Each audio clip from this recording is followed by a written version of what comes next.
கோவையைச் சேர்ந்த டாக்டர் சுப்பிரமணியம் உலகிலேயே நீண்ட தலைப்பை உடைய டேனியல் ராட்கிளிஃப் புத்தகத்தை அதிகம் பேர் பேசிய ஒளிநூல் என்ற தலைப்பில் கின்னஸ் சாதனை முயற்சியில் ஈடுபட்டார்.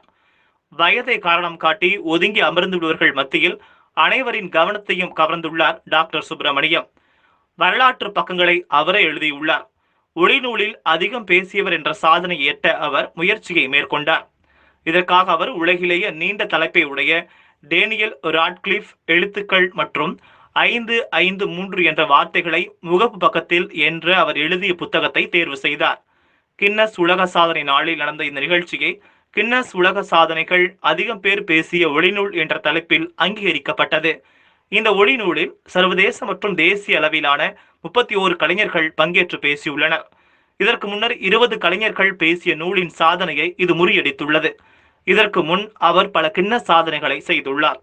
2006இல் மிக நீண்ட கம்ப்யூட்டர் வகுப்பு நடத்தினார். இதில் முழுவதிலிருந்து 16 நாடுகளைச் சேர்ந்த 1934 மாணவர்கள் பங்கேற்றனர். 2012இல் வேகமான நகர்ப்படங்களை உருவாக்கியவர் என்ற சாதனையை பெற்றார். தொடர்ச்சியாக 6 மணி நேரம் பாடங்களை நடத்தி லிம்கா சாதனை புத்தகத்தில் இடம் பிடித்தவர் என்பது குறிப்பிடத்தக்கது.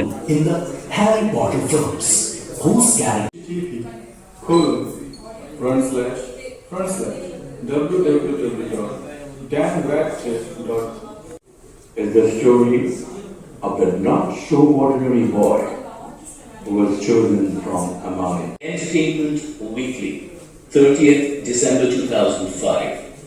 Screenwriter Steve Clow. The color of his toothbrush is white with little blue bits. 100 questions to Dan. It has been noted that you personally perform many of the John, drama, family, romance. By Dr. Subramanian, Guinness World Record holder. Chapter 4, Dan Gossip. TV as chief cameraman. He has won awards like awards for man.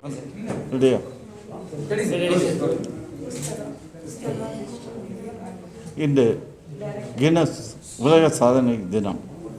இன்று most narrators in an audio book என்ற தலைப்பில் ஒரு சாதனை புரிந்திருக்கிறது. இதில் 31 கலைஞர்கள் பங்கேற்கிறார்கள் என்பதுதான் இதன் விசேஷம். இதை ஒரு பேசும் புத்தகமாக புத்தக தயாரித்து. ஸோ இன்று டாக்டர் சுப்பிரமணியம் எழுதிய புஸ்தகத்தை ஆடியோ புக் வடிவத்தில் வெளியிடுகிறார்கள்.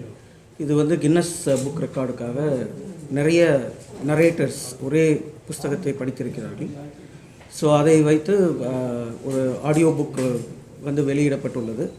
அதை வந்து புஸ்தகா டிஜிட்டல் மீடியா நிறுவனம், பெங்களூரில் இருக்கிற நிறுவனம் வெளியிடுகிறது. ஸோ இது வந்து எல்லா பிளாட்ஃபார்ம்லேயும் இது வந்து கிடைக்கும்.